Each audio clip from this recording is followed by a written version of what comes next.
예수를 그리스도로 믿으면 세상에 답을 얻을 뿐만 아니라 내가 어떻게 살아야 되는지, 과거엔 내가 왜 그리 살았는지, 이제 앞으로 어떻게 살 것인지에 대한 길이 보이고 답이 보이는 것이 정상이라고 생각합니다. 그래서 남미 나가기 전에 예수 믿는 자의 일생이라는 제목으로 어디에서 출발해서 어디까지 가는 것인지 우리 인생 전체를 알고 갈 수 있도록 오늘 그 메시지입니다. 내가 과거에 어떤 사람이었으며 어떻게 예수를 믿었고 앞으로 내 걸음이 어떻게 가야 되는 것인지 이 답을 갖고 갈 수 있도록. 살다 보니 예수를 믿었겠죠. 그러나 그거는 내 입장입니다. 하나님은 그렇지 않습니다. 분명한 하나님의 스케줄 속에서 내가 예수를 믿게 되었고, 여러분들이 살다 보니까 안산에 왔고 저와 이 교회를 만났겠죠. 그런 여러분의 입장입니다.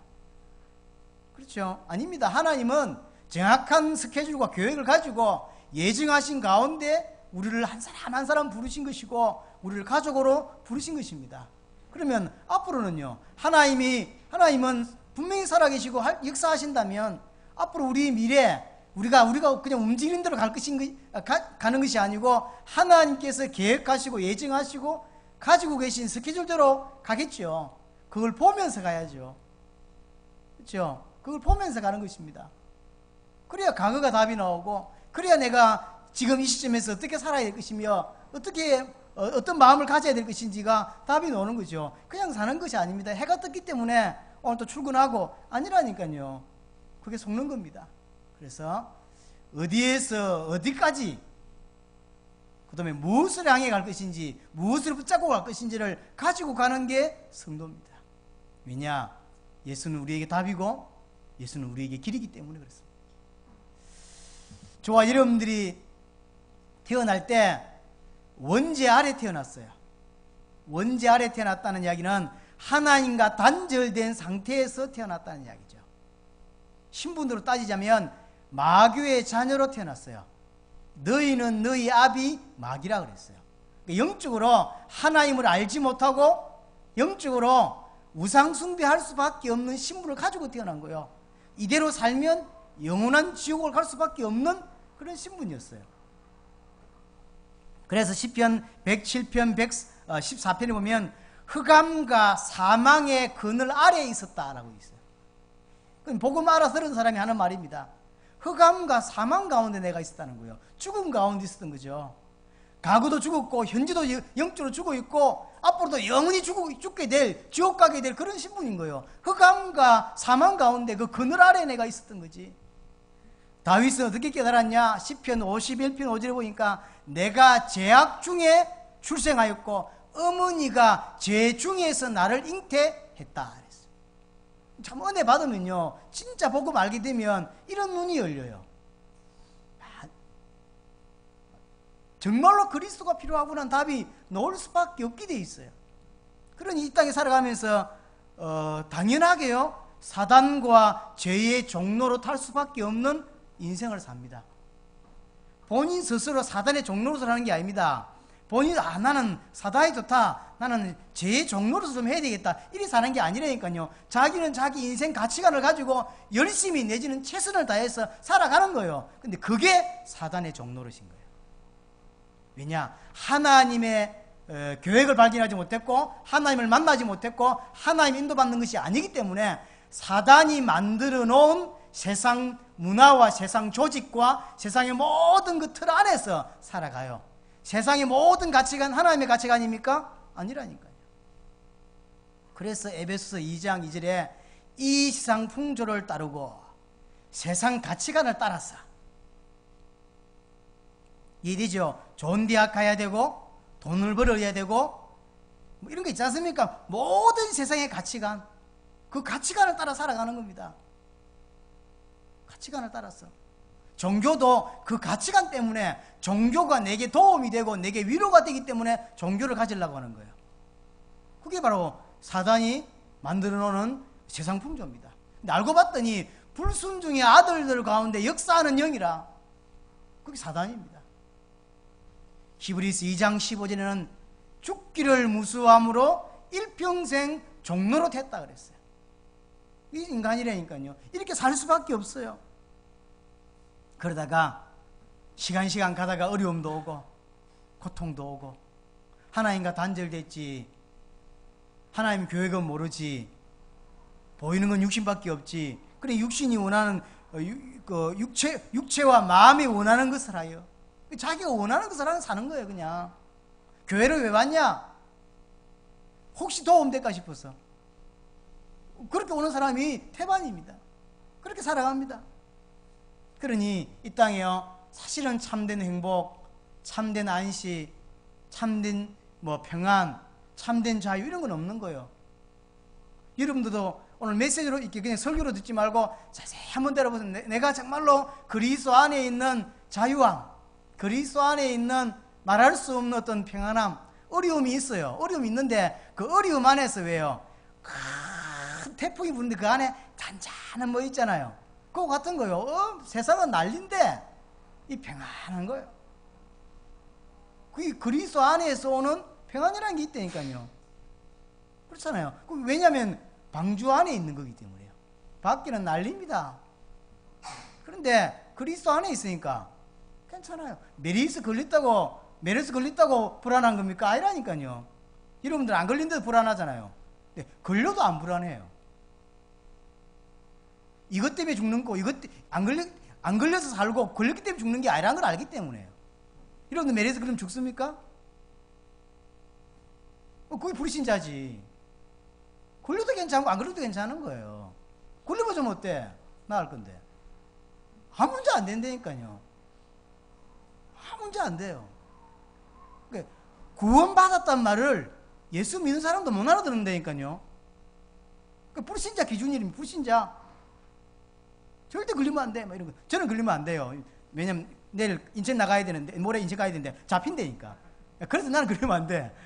여러분들 괜찮다니까 며칠 쉬면 돼 그냥. 격리됐다고 그냥 이렇게 편하게 또 오시면 돼. 아무 문제 될 거 없어요. 나라에서 돈도 준대.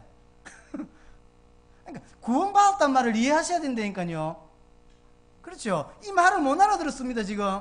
여러분들은 메르스 걸렸기 때문에 죽고 안 걸렸기 때문에 살 그런 존재가 아니라니까요. 하나님이 정확한 시간표가 있기 때문에 그 시간표가 되면 가는 것이고, 그렇죠. 아무런 문제가 안 돼요. 밖에 난리 아닙니까 지금. 뭐 그게 뭐 난리입니까? 그게 뭐야? 나 이해가 안 돼. 그게 왜 난리입니까? 메르스가 어쨌다고요? 사스가 어쨌다고? 이 땅은 날 질병들이 있어요.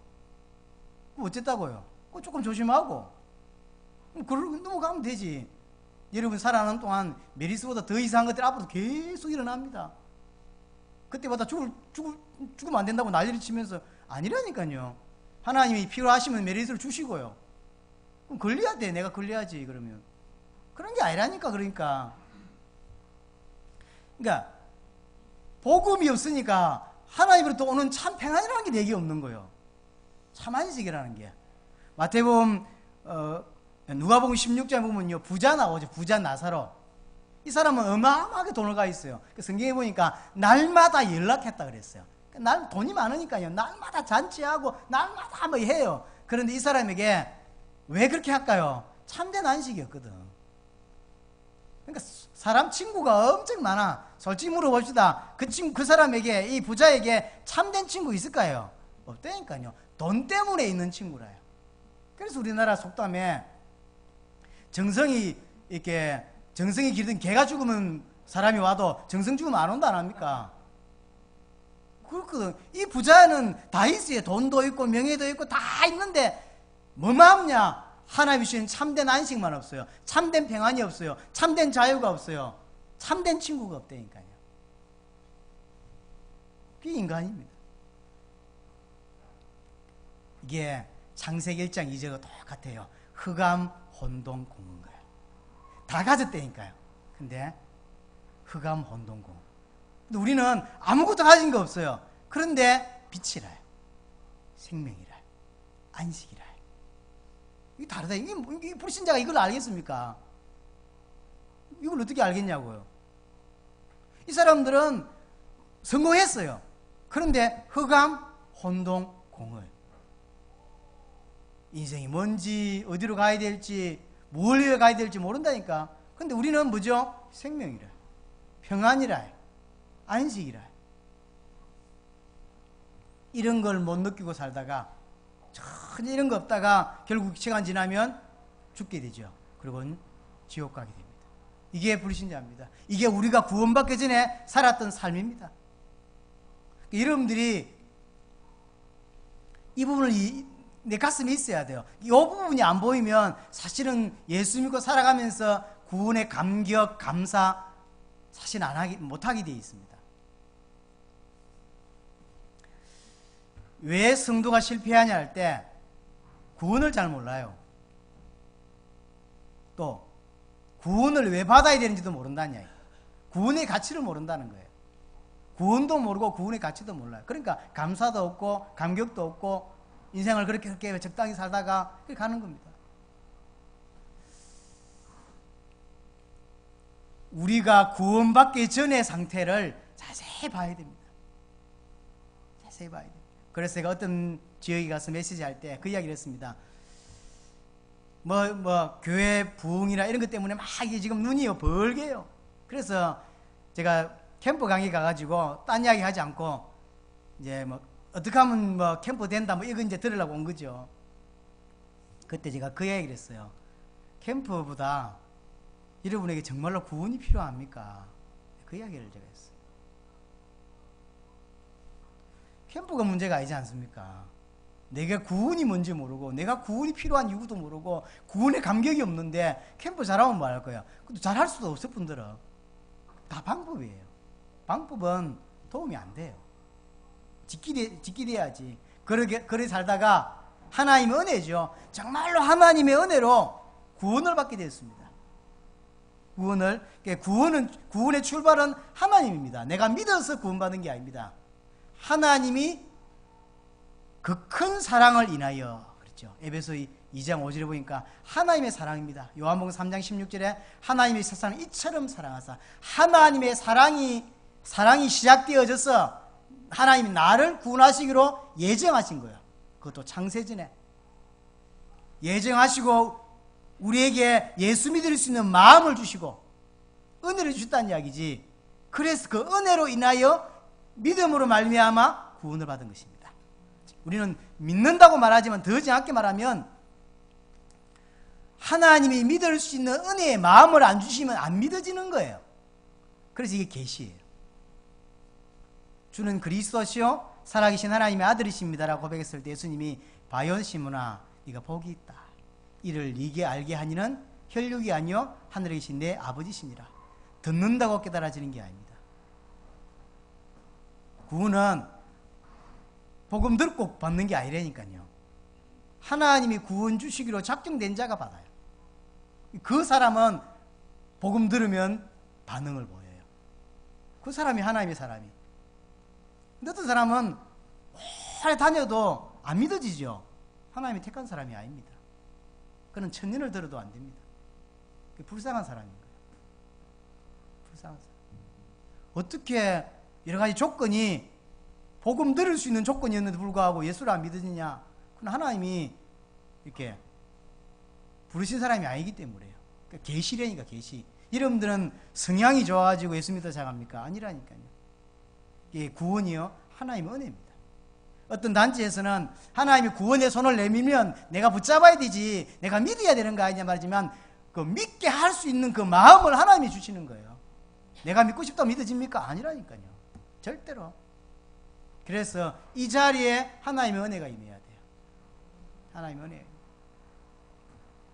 오랜만에 성철에 와서 감사하고 또 중간에 이제 군대를 가니까 또 기도하겠지만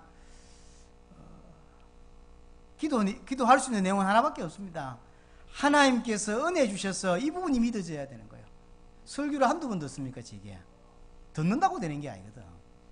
하나님이 뭔가의 눈을 안 열어주시면, 눈 안 열리면 이게 못 알아듣는 말이거든. 이걸 어떻게 알아듣습니까? 못 알아듣습니다. 근데 어떤 사람은 알아듣거든요. 한마디에. 그 생을 걸거든요. 왜 그럴까요? 그 성향 차이가 아니라니까. 하나님 은혜 주시는 사람과 아닌 사람 차이.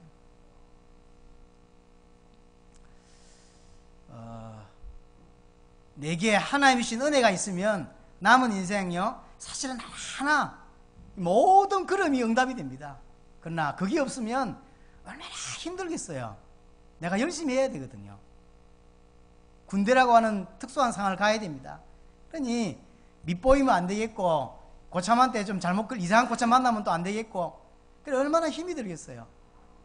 군대 가보면 알지만 미친놈들이 얼마나 많습니까? 진짜 그건 그럼 거기만 많냐면 원래 사회에 많아요. 근데 거기는 드러나거든, 잘요. 그럴 뿐이에요. 회사에는 없는 줄 압니까? 너무 많습니다. 거기는 특수사항이라 잘 드러나는 거예요. 근데 답가 있으면 그런 게 안 무서워요. 희한하죠. 저같이 싸움 못하고 무서움을 잘 타는 사람은, 저는 무서움 좀 있거든요. 이게 좀 높이 올라가면 이게 밑에 무서움 좀 있어요. 근데 군에 가서 제가 신앙 때문에 당당하게 맞선 거 보세요. 지금 생각해도 야, 놀랍다 싶어요. 야삽으로 하루 종일 맞았는데 그게 막 억울하거나 그렇지 않고 웃음이 자꾸 나오더라고요. 시간 지나봐라 그래. 금방 시간 한 1년 딱 지나니까 판 딱 바뀌잖아요. 근데 진짜 내게 복음이 없으면 그런 걸 못 이겨낸다니까요.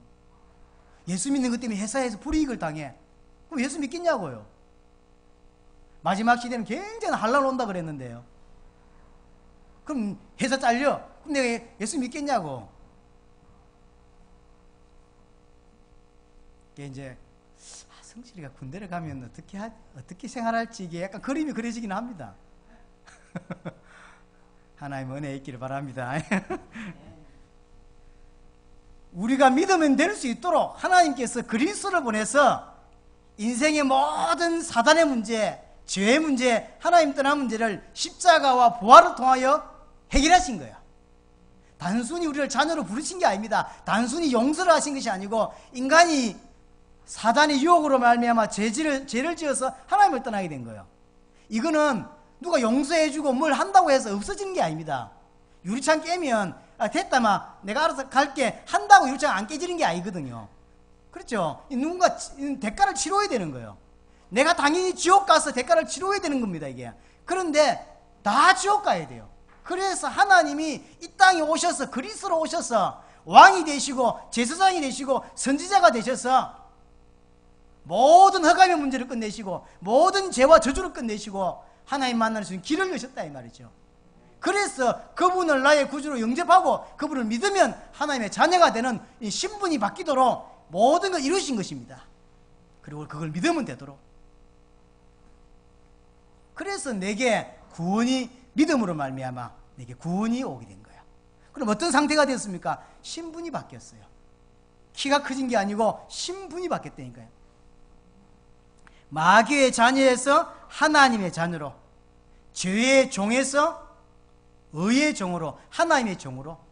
창세기 3장을 진짜 봤다면요, 예수 믿고 나서도 여전히 죄를 짓고, 그것은 너무 영적 문제가 강하거나 아니면 가짜거나 둘 중에 하나라니까요. 내가 지옥 갈 수밖에 없는 죄라는 걸 아는데 알고 예수를 믿은 거예요. 그러면 그 가치가 얼마나 걸 알지 않습니까? 예수 믿는 가치가. 그런데 여전히 죄를 짓는다? 있을 수가 없는 거예요.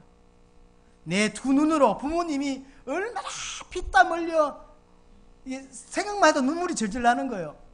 그렇게 돈을 벌어서 나를 대학 보내고 나를 키웠다는 걸 알면 돈 함부로 쓰겠어요? 모르거든. 똑같은 겁니다. 아니 예수 믿고 여전히 죄 짓고 그는 안 지어야 된다, 안 짓는 것이 예수 믿는 것이다 라는 말하는 것이 아니고요, 예수 믿고도 불신자하고 똑같이 살잖아요. 그걸 말하는 거예요. 왜 그럴까요? 창세기 3장 못 봤다는 이야기죠. 아니면 구원을 못 받았거나 내가 거기에 지옥 갈 수밖에 없는 엄청난 저주 속에 있다가 구원을 받았는데 여전히 그 죄를 내가 지금도 지으려고 애를 쓴단 말입니까? 틀린 거죠. 죄의 종에서 의의 종으로, 하나님의 종으로. 그래, 진짜로 예수 믿으면 하나님 위에 살고 싶어서 또 죄 안 지으려고 이렇게 할 수밖에 없어요. 연약해서 지을 수밖에 없다 할지라도 안 지으려고 하는 게 신자예요, 사실은. 근데 방종하는 사람들은 자유하다면서 마음껏 지대는 친구들 있죠. 있다니까요. 그게 방종입니다. 그는 예수 안 믿든지 아니면 처음부터 구원을 잘못 알았든지 진짜로 영적 문제 있든지 둘 중에 하나. 그럼 이 사람의 살아가는 삶의 방법과 삶의 어떤 상태도 바뀌어요. 에베소 2장 2절 3절이었거든. 세상 풍속 따라가고 공주의 건지자 번자를 따르고 육체와 마음이 원하는 것을 하고, 이게 원래 내가 예수 믿기 전입니다. 내 원하는 것만 하려고 그래요. 그게 불신자. 근데 그게 또 달아. 왜냐면 아는 게 그것밖에 없잖아요. 영적인 걸 몰라. 영적인 걸 모르는데 그러면 육신적인 것으로 기준이 되는 거지. 당연히 육체와 마음을 원하는 거. 내 서울대 가야지. 내 뭐 해야지. 왜냐면 그 뒤에 걸 모르니까, 그 배경을 모르니까 이것만 볼 수밖에 더 있겠습니까? 근데 예수를 믿는다는 이야기는 뭐죠? 그 배경을 볼 수 있다는 이야기죠. 이 문제가 올 수밖에 없는 배경이 있는 것이고, 그 배경 뒤에 하나님이 있다는 걸 알기 때문에, 이렇게 쉽게 말하면 사람을 봐도 사람 뒤에 영적인 배경을 보기 때문에 판단하는 눈이 달라지는 거예요. 다 달라집니다. 그러니 삶의 태도가 다르죠. 육신이 아니고 영적인 겁니다. 내 육신대로 살고 싶은 게 아니고요. 어떻게 하면 하나님께 영광이 될 수 있을까? 어떻게 하면 하나님 인도를 받지? 뭐가 하나님 뜻이야? 이런 걸 자꾸 생각할 수밖에 없게 돼 있는 거예요. 연약해서 잘 못 산다 할지라도 당연히 깊은 곳에서는 그거 올라올 수밖에 없죠. 안 그래요? 그게 이렇게 삶의 상태가 이렇게 잘 바뀌어요. 예수 믿으면 사단에게서 영원한 해방을, 그렇죠. 골로새서 1장 13절 흑암에서 너희를 건져내사, 해방된 거예요. 그래서 옛날에는 사단이 존재가 우리에게는 어마어마한 존재, 지금은 이제 예수 이름으로 꺾을 수 있는 존재가 된 거예요. 감히 이제 아니까, 쉽게 말하면 집에 자꾸 돈이 없어져 도둑놈이 있다는 걸 알게 된 거예요. 근데 이 동네에 도둑놈이 누군지 알았어요. 그러면 벌써요 자세가 달라집니다. 모를 때는요 불안합니다. 그러니까 알고 나니까 달라져요. 사동에 도둑놈이 한 놈이 있는데 이놈이 자꾸 이 집이 도둑질하는 거 모를 때는 막 문 잠그고 코를 잠그고 난리를 칠 거 아닙니까? 누가 도둑놈이 모르니까. 근데 딱 모두 동네 사람이 다 알게 된 거예요. 누가 도둑놈인지. 그러면 그 사람을 대하는 자세와 그 다음에 그 사람이 움직이는 동선에 따라서 이런 행동들이 다 달라지게 되는 거죠. 진짜 사단 알았다. 그럼 내 행동이 달라진다. 그럼 말투도 달라지게 되고요. 죄에서 죄 문제에서 해방받았고 죄 문제가 해결됐습니다. 그리고 영원히 하나님과 함께하게 됐어요. 그뿐입니까?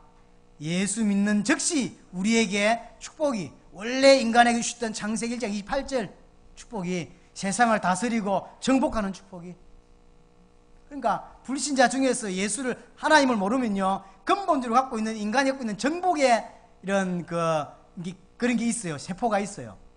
DNA가. 근데 그걸 육신적으로 쓴단 말이에요. 정복. 그러니까 돈 많이 벌어 정복하려고 그러고, 회사를 이렇게 정복하려고 그러고, 나라를 정복하려고 그러고, 이 욕심이라는 게 자꾸 생긴, 원래 그게 인간에게 있던 거예요. 근데 그 영적인 게 빠져버리니까 육신만 남는 거죠. 그게 영적인 이야기인데, 예수 믿는 순간 전 세계를 복음으로 정복해야 되겠다 라는 답이 나올 수밖에 없어요. 그뿐입니까? 주는 그리스도시요 살아계신 하나님의 아들이십니다 라고 고백했을 때 예수님께서 뭐라 그랬죠? 바요노 시몬아 너는 복이 있다. 그러면서 너는 베드로라 이 반석 위에 내 교회를 세울 것이다. 교회의 축복. 이제부터 너를 통해 사람이 살아나는 축복이. 옛날에는 겨우 해주는 게 위로입니다. 괜찮다. 인생 살다 보면 그럴 수 있다. 뭐 이 정도죠. 그럼 영혼이 바뀝니까? 안 바뀐다니까 영혼이요. 근데 너는 베드로 이 반석 위에 내 교회를 세울 거다. 나를 통해 사람이 살아나요. 운명이 바뀌는 거예요. 정말로 미안하게도 내 때문에 신학교 갔다는 사람이 제가 지금 살면서 몇 사람을 만났었어요. 내 때문이겠어요. 근데 여러 사람의 영향을 받는 중에 그 작은 가로 닫고 그 작은 영향도 제게 조금 받았겠지. 그 친구가 내게 해준 말 그대로 100%로 믿진 않지만 그래서 그 말 들으면요 두렵고 떨립니다. 내게 은혜를 받아서 내가 해준 어떤 멘토 하나에 인생이 바뀌었다며, 내 남은 이제 어떻게 살아야 되겠다 답이 나왔다면서 그런 사람이 있더라고요. 여러분이 진짜로 예수 믿으면요 여러분 주위에 사람이 살아나는 일이 벌어지기 시작해요. 복음 없이 그냥 살면, 예를 들어 성질이가 그냥 살면 맨날 위로해 줄 사람밖에 없어요. 또 위로해 줘 본들입니다. 시간 지나면 또 똑같습니다. 사람은 안 바뀝니다. 신분을 바꿔버려야 돼요. 근데 성질 때문에 자살한 사람이 살아났다고 생각해 보세요. 아무리 희망 없는 사람이 희망을 가지게 생각해 보세요. 매일 죽기를 갈구하던 사람이 못 죽어 인생을 겨우 버티던 사람이 성질을 만나 인생의 답을 딱 얻고 인생이 변했다 생각해 보세요. 이런 일이 벌어진다니까요. 여러분 인생 중에, 남은 인생 중에서. 그게 예수 믿고 나서부터 너는 베드로라 이 반석이 왜 내 교회라, 이렇게 답이 나온 사람은 흔들리지도 않아. 반석 같아. 그렇죠. 교회도 그게 진짜 교회입니다. 반석이 위에 세워진 교회가 교회입니다. 그럼 반석이 뭔데요? 예수가 그리스도라는 것으로 답을 낸 사람이 반석이고, 그렇게 모인 사람이 교회인 거예요. 그러면 이 나라 교회와 전 세계 교회 금방 답 나오잖아요. 반석이냐 아니냐. 서울이나 보세요. 수천억을 들여서 지은 교회들을 보세요. 그럼 반대로 중세교회 한번 보세요. 중세교회 그러면 지금 우리나라에서 5천억씩 지은 그 교회하고 중세교회하고 비교해보세요. 어느 게 더 좋은가? 중세교회가 훨씬 나아요. 건물 가치도 500년씩 700년씩 됐는데 아직도 웅장히 쫙 서 있어 보세요. 시간 지나면 싹 없어져버려 사람은. 그게 뭔 가치가 있습니까? 앞으로 우리 교회가 아무리 커져도 저런 식으로 지을 필요가 없어요. 지으면 안 돼요. 교회는 그렇게 지으면 의미가 없어요. 그 수천억을 들여서 왜 그 교회를 짓냐고요. 사람 살린 데 써야지. 그게 뭐 이제 목사와 장로들의 욕심인 거예요. 우리는 5만 명 모인다는 거지. 우리는 10만 명 모여요. 10만 명 모일 수 있는 성전이 필요해. 그게 가시거든요. 그러니까 진짜 복음을 모르면요, 교회도 엉터리입니다. 이게 개인도 엉터리고요. 이 부분이 이해되는데 깊이 안 믿어진 사람은 하는 게요, 오늘부터 정말로 딴 거 하지 말고 기도하셔야 돼요. 깊이 복음이 이해되도록, 그리고 세상에 똑바로 보여질 수 있도록. 세상이 똑바로 안 보여졌는데 살아갈 수가 없죠. 그러면 이 예수를 믿는다는 말은 무슨 말입니까? 예수를 그리스도로 믿는다는 이야기인데, 예수를 믿는다는 이야기는 무슨 말입니까? 내 모든 문제가 끝났다고 믿는 것입니다. 예수를 믿는다는 이야기는 예수를 그리스도로 믿는다는 이야기인데, 예수를 그리스도로 믿는다는 이야기는 하나님이 나와 함께 하신다라고 믿는 거예요. 하나님이 나와 함께 하신다. 인간의 근본 문제가 끝났다라고 믿는 것이거든요. 이제 남은 인생 하나님이 내 왕이시고 하나님이 내 주인이다라고 믿는 거예요. 하나님이 내 인생의 왕입니다. 하나님이 내 인생의 주인입니다. 그래서 예수를 믿는 거예요. 예수를 엉터리로 믿는 사람 많죠. 내가 여전히 주인이죠. 내가 가고 싶으면 가고 안 가고 싶으면 안 가요. 왜요? 내가 주인이니까. 내가 주인이에요. 하나님이 주인이 아닙니다. 여기서 벌써 성경이 말하는 복음과 사람들이 생각하는 복음이 차이가 나는 거예요. 성경이 말하는 복음, 내가 말하는 복음. 갈라디아서 1장 6절 보니까 복음이 변질됐다라는 단어가 나와요. 바울이 전한 복음인데 금방 달라지는 거예요. 소금이 자꾸 바뀌어요. 복음. 그래서요, 언제든지 우리는 성경을 캐논이라고 하잖아요. 무슨 말입니까? 이게 기준이라는 거예요. 이게 옳아요. 목사가 옳은 게 아니고 이게 옳은 거예요. 그래서 여러분들이 설교를 제가 들은 은혜를 받으면서 늘 눈이 어디에 있으면 성경의 기준을 갖고 들어야 돼요. 그럼 제가 설교 틀리게 하면 어떡할 건데요? 이 눈이 없다니까요. 목사가 말을 잘하고 신학적인 걸 지식을 가지면요, 쑥 빠져가지고는 그게 옳은 건 줄 알고, 아니라니까요. 여러분들이 교회를 다니면서 성경이 내 인생의 기준이 딱 돼야 돼요. 그래야 목사가 틀린 이야기를 하면 틀리다고 이야기할 수 있어야 되고, 틀린 줄 알아야 돼요. 그 틀린 줄도 몰라. 본인만 고집만 있어. 자기 믿음이 성경적이지도 않고 또 성경대로 살지도 않아. 그러니까 고집만 있어. 이게 신자가 된다니까, 잘못하면. 이 예수가 그리스도란 것이 탁 가슴에 들어가야 진짜로 인생이요, 바뀌는 겁니다. 종교인 되지 않고 살아있는 신자가 되는 거야. 그렇죠? 그래서 교회에서는 해야 될 이야기가 하나밖에 없어요. 예수가 그리스도란 것으로 인생에 답 내게 만드는 거야. 또 답 낸 사람들에게 예수가 그리스도 메시지가 계속 비춰져야 그 사람이 살아나게 돼 있어요. 반대로 예수 안 믿을 사람이 교회를 따라온 거예요. 문제가 많아가지고 영원히 예수 안 믿을 사람이 교회 왔다가 예수가 그리스도라는 답을 얻고 회개하든지 아니면 교회를 떠나든지 둘 중에 하나예요. 무슨 말인지 이해되죠?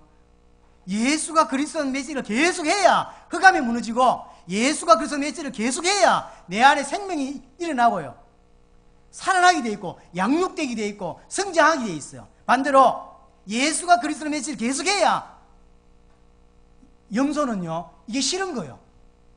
염소는 이 말이 싫어요. 오직 예수, 이런 말 싫어합니다. 유일성, 뭐 절대성 이런 거 있잖아요. 이런 거 싫어합니다. 다 같이 가야지. 복음만 복음이라 하면서 저들만 옳다 그런 거 있잖아요. 그거 싫어하는데, 그래서 WCC를 좋아하는 거예요. WCC를. 자, 이 사람이 이렇게 구원을 받고 이제 삶을 어떻게 살아갑니까? 이렇게 예수를 믿었어요. 그럼 이 사람의 삶이 뭡니까? 그게 임마누엘입니다. 임마누엘. 자, 임마누엘이 뭐냐면요, 임마누엘, 임마누, 함께란 뜻이에요. 엘이 뭐죠? 하나님이에요. 하나님이 나와 함께 하신다. 하나님이 나와 함께 한다는 말이 무슨 말입니까? 창세기 1장 27절이란 말이죠. 하나님의 형상대로 지었다 그러는데, 하나님의 형상이란 가장 중요한 창조 원리가 뭡니까? 하나님과 함께 하는 존재라는 이야기죠. 그게 회복된 거예요. 그러면 아담 하와가 하나님과 함께 했을 때 어땠습니까? 어떤 문제도 없었어요. 어떤 고민도 없었습니다. 그 상태가 회복됐다는 이야기예요. 그럼 하나님과 함께 한다는 이야기는 다 끝난 이야기예요. 근데 구원을 이해 못한 사람은 제일 이해 안 되는 게 함께라는 단어입니다. 예를 들어 볼게요. 모세가 죽었어요. 여호수아에게 하나님이 나타나셔서 뭐라 합니까? 내가 모세와 함께 했던 것처럼 내가 네와 함께 하겠다. 그랬더니요, 여호수아는 딱 끝. 이름 듣고 어떻게 얘기했습니까? 하나님 탁 나타나시더니 뭐라 해야 되겠습니까? 걱정하지 마라. 가나안 정복하게 될 거다. 그 다음 니는 저기 설명해야 될 거 아닙니까? 근데 하나님 딱 설명 안 하세요. 모세와 함께 했던 것처럼 내가 네와 함께 하겠다. 이 말을 여호수아는 알아들었다니까요. 그게 뭔 말인지. 은혜 못 받은 사람은 제일 못 알아듣는 단어입니다. 어쨌다고요? 우리는 그 말이 알아듣는데, 영적으로 눈이 어두운 사람은 자꾸 내용을 이해하려고 그러죠. 그게 내용인데. 창세기 39장 2절, 하나님이 요셉과 함께 하시매. 우리는 다르게 필요하죠. 하나님이 함께 하심에 엔돌핀이 많이 생겨서 힘이 나고, 그래서 지혜가 있고 힘 어째가지고 뭘 했다. 이게 정상 아닙니까? 그렇죠? 그래서 돈을 많이 벌었더니 성공했다. 이게 정상인데 성경 그런 이야기를 안 해요. 하나님이 요셉과 함께 하심으로. 사무엘상 16장에 보니까요, 하나님이 다윗과 함께 함으로 그가 형통한 자가 되어. 끝이라니까요. 은혜 못 받은 사람 알아듣지도 못해. 아니, 그 말고 구체적인 이야기를 해달라는 거지. 구체적인 거. 함께 했더니 뭐 여러 있잖아요. 근데 영안 열린 사람이 이 말 알았습니다. 이게 신앙이거든요. 함께입니다. 함께. 아담 하와가 하나님과 함께 했을 때는 아무 문제 없던 상태로 됐다는 거예요. 그럼 진짜 믿는다는 말은, 진짜 믿는다는 이야기는, 하나님 나와 함께 하는 걸 진짜 믿는다는 이야기는 그렇게 알고 산다는 이야기예요. 문제 없어요. 그렇겠죠? 그럼 문제가 있다는 이야기는 하나님이 안다는 이야기고, 그럼 하나님이 알고 계신데도 불구하고 그게 내게 왔다는 이야기는 계획이 있다는 이야기지. 자꾸 없애달라고 그러는데 하나님은 계획이 있는 거예요.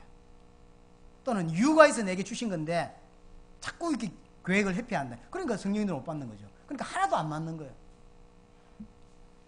바울이 예루살렘을 거쳐서 로마로 가려고 합니다. 그랬더니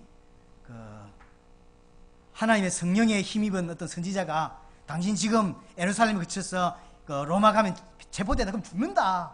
가면 안 된다. 라고 하잖아요. 그럼 저 같으면 예를 들어 여러분들 하나님께서 이 장집사님이 뭐 받아가지고 목사 이번에 콜롬비아 가시면 큰일 납니다. 이번에 총 맞습니다. 이러면 안 가야 될 거 아닙니까?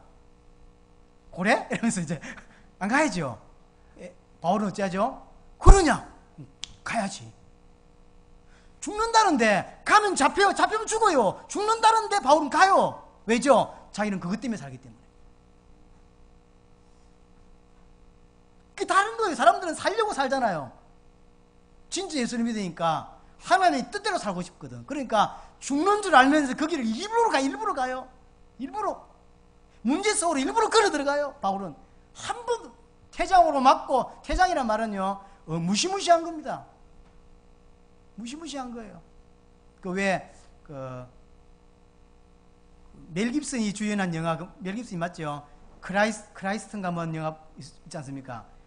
그런 영화 있었죠. 거기 보면 왜 채찍 같은 걸 갖고 이렇게 치니까 살집이 탁탁 떨어져 나가죠. 그게 퇴장이에요.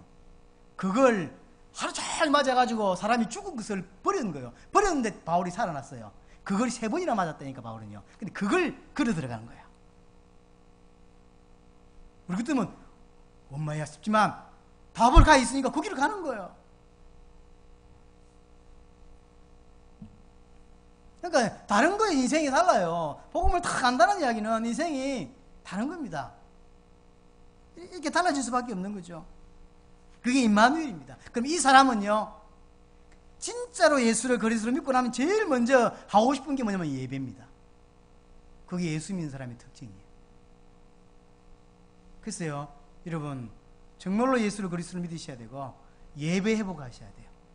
예배를 못했는데 그게 마음에 안타깝지 않으면 그럼 불신자이거나 영적 문제가 너무 심각하기 때문에 기다려야 되고 치유가 필요한 사람일 것입니다. 난 여러분이 예배 사모해야 된다고 생각합니다. 그리고 기도하셔야 돼요. 한 번밖에 인생을 안 사는데 내가 예배 제대로 올인해보지 못하고 살아가는, 겨우겨우 교회 오는 정도의 인생은 예수 믿는 인생이 아닙니다. 종교인이지. 마음에 탁 담으셔야 돼요. 예수를 진짜 믿고 나면, 안 그랬습니까? 저 예수 믿고 나서 제일 먼저 하고 싶은 교회 가서 예배하고 싶었어요. 낙심됐다가, 교회 군대 제대할 때 낙심돼서 교회를 완전히 떠났다가 내가 은혜를 복음을 깨달은 것도 아니면 은혜를 약간 받고 나서 제일 먼저 하고 싶은 게 다시 교회 뛰어가서 예배하고 싶더라고. 그게 예수 믿는 사람의 특징이라니까요. 예배 중심의 인생을 삽니다. 살다가 오늘 주일이니까 교회 오는 게 아니라니까요. 주일 중심으로 인생을 살아요, 내가요. 예배 중심 인생을 산다니까. 다르다니까요. 축구 선수는 인생을 살다가 오늘 공 차는 게 아닙니다. 축구 차는 그 스케줄을 따라 남은 인생을 살아가요. 그게 축구 선수인 거예요. 예수 믿는 사람은 예배를 중심으로 남은 인생을 살아요. 여러분은 어떻습니까? 사시다가 예배로 오신 겁니까? 예배가 내 인생의 중심에 딱 서 있습니까? 저 오늘 새벽에 바르셀로나하고 유벤투스하고 축구했거든요. 바르셀로나 이겼더라고. 감사한 일인지 잘 모르겠는데. 자, 그래서 메시가 예를 들어서, 아니면 네이마르가 기독교인이라대. 네이마르가 자기 모토가 주의 영광을 위하여, 자기 남은 인생 전체를 들여서 주를 위해서 죽고 싶다, 이런 사람이라 하더라고. 그 정도 공차면 그래 뭐 이해해주지. 박주익은 아닌 것 같아. 그 정도 이건호 아니야. 이성인 아니야. 윤석영 아니야. 그 정도는 돼야 그래, 조선이는 전도하지 말고 공 열심히 차라, 이 정도 해줄 수 있어요. 그 정도 벌고 그 정도 남은 인생을 그 정도 쏟아붓으니까. 공도 못 차면서 뭐 주의 영광을 위하여. 말로 하지 마요. 기도하지 마. 박주희는 골 넣으면 이제 앞으로 기도하면 안 돼. 어제 골 넣었던데 보니까. 이런 친구들이 오늘 약속 있는데 근데 내일 챔피언 리그야. 에이, 내 약속 있다니까 하면서 뭐지 되죠? 공 안 차야지. 공 차면 안 되지. 축구 선수는 축구로 인생을 말하는 게 축구 선수고, 예수 믿는다는 것은 예수 믿는 하나님께 예배하고 하나님의 영광을 위해 사는 게 예수 믿는 거죠. 바꿔야 돼요, 빨리. 이 사람은요, 자신은 탁 죽고 주님이 살게 하는 거예요. 이게 예수 믿는 삶입니다. 자신은 죽어요. 그리스도가 주인 되는 삶을 삽니다. 그래서 고린도후서 5장 15절에 더 이상 자신을 위해 살지 아니하고 그랬어요. 왜냐하면 살 이유가 없는 거예요. 왜냐하면 하나님이 모든 걸 이렇게 하나님 주권 속에 있다는 걸 진짜 믿기 때문에 내가 더 뭐 이런 거 안 하는 겁니다. 할 이유가 없는 거죠. 내 자신을 위해 살지 않아. 하나님이 책임져. 하나님이 책임지는 거예요. 마음대로 살라는 말이 아닙니다. 주님이 주인 되는 삶을 사는 거예요. 하나님이, 여러분들이 만약에 직장에 사장 있잖아요. 우리 성희가 회사에 가면 사장이 있을 거 아닙니까? 사장 말을 기타면 안 듣는 사람은 금방 퇴사할 친구거나 아니면 회장이거나 뭐 그런 거죠. 사장 말은 기타만 듣게 돼 있죠. 그렇지 않습니까? 내게 있어 영적인 사장이고 왕이시고 주인이신 분이 하나님인데 그분의 말을 기타면 안 된다는 이야기는 마귀의 백성이거나 아니면 그런 거 아닙니까? 내 인생이요 하나님이 주인인 거예요. 그래서 늘 관심이 주인이지 뭘 원하시는지 관심이 많아요. 그렇지 않습니까? 자, 회장이다. 이름이 회장이라. 근데 비서가 있다. 근데 정식으로 가야 되는데 오늘 뭘 좀 묻고는 비서가 원하는 대로 갑니까? 여러분이 원하는 대로 갑니까? 회장이 원하는 대로 가죠. 안 그래요? 같은 거죠. 내 인생을 살아가면서 주인 뭘 원하시지? 이게 기뻐요. 자식만 하나 더 키워도요. 우리 아이가 뭘 좋아하지? 기쁘다니까요. 그렇지 않습니까? 이번에 남미 갔다면 순서 시계 가격 이야기하면 안 되는데 17,000원짜리. 그게 17,000원짜리. 잘 가. 모양이 너무 이쁘더라. 그래서 사왔어요. 그러면서 이게 한 10만 원 정도처럼 내가 폼을 잡았잖아요. 말하면 안 되는데 그게 17,000원짜리라니까. 옛날에 그 문기입니까? 내 시계 그거는 사실 좀 가격이 좀 나가는 거거든요. 내 옛날에 문기 시계 하나 사준 지 기억이 있는데 그거는 돈이 좀 나가는 거예요. 근데 안 와. 근데 그는 그냥 마음에 문기 때문에 산 게 아니라니까요. 장덕교 김순희 때문에 산 거라니까. 이분들이 내게 헌신하는 거, 내게 밥 사주는 거 때문에 막 자꾸 걸려. 내가 왜 옛날에 미국 갔을 때 제 축구화 사왔냐? 제가 이뻐서가 아닙니다. 조정기, 이성주 자꾸 걸려. 이번에 돈 헌금했는데 그래 걸린다고. 이번에 갔을 때 우리 애 그 시계를 하나 사는데요. 자꾸 이렇게 웃음이 나와요. 이렇게. 그 다음에 우리 은서는 이제 딴 거 샀거든요. 공항에서 모자도 하나 사고. 그 사면서 어떤 거 사면 이쁠지 막 내가 써보고요. 막 자식 사도 기뻐요. 근데 진짜로 쓰고 나면 주를 위해 살고 싶다. 이게 사명으로 가는 게 아닙니다. 세계보고 막 사명감이 감당해야 되는데 나 힘이 없다. 그런 거 아니라니까요. 나 주를 위해 살고 싶다. 너무 기쁜 거예요. 그게 정상이지. 그래서 사명도 있어요. 그러나 여러분들 세계보고만 사명으로 살면 힘들어 못 삽니다. 어떻게 사명으로 삽니까 그걸? 하루 이틀이지. 예를 들어 네이마르가 공을 사명으로 찬다 생각해보세요. 안 차고 싶은데 주님이 차라 그래. 그래서 어쩔 수 없이 공을 찬다? 그건 못 차는 거죠. 우리가 예배하고부터 모든 게요 사명이 아닙니다. 정확히 말하면 가슴에서 우러나는 거죠. 너무 좋은 거 주를 위해 살고 싶다. 그 나머지 읽어보시기 바랍니다. 다 그 이야기입니다. 그리고 영적으로 싸웁니다. 영적인 싸움을 하는 삶이에요. 그냥 사는 게 아닙니다. 내가 죄 속에 있고 사단 때문에 죄를 지어서 그러니까 남은 인생 살면서요 끊임없이 두 가지와 싸운다니까요. 죄와 사단. 근데 자꾸 자유함을 얻었다면 죄 지어요? 감히? 우리 단체 안에 교육자들 중에 목사들 중에요 자유 얻었다면서 마음대로 퍼마시고 마음대로 이상한 짓 하는 사람들이 얼마나 많은지 압니까? 제가 잠깐 모셨던 그 어른도 그렇게 사는데요. 그분이 그렇게 이야기하네요. 참된 자유다 이게. 복음은 모든 걸 넘어서는 거다. 앰뷸런스가 신호등 지키는 거 봤냐? 그러더라고요.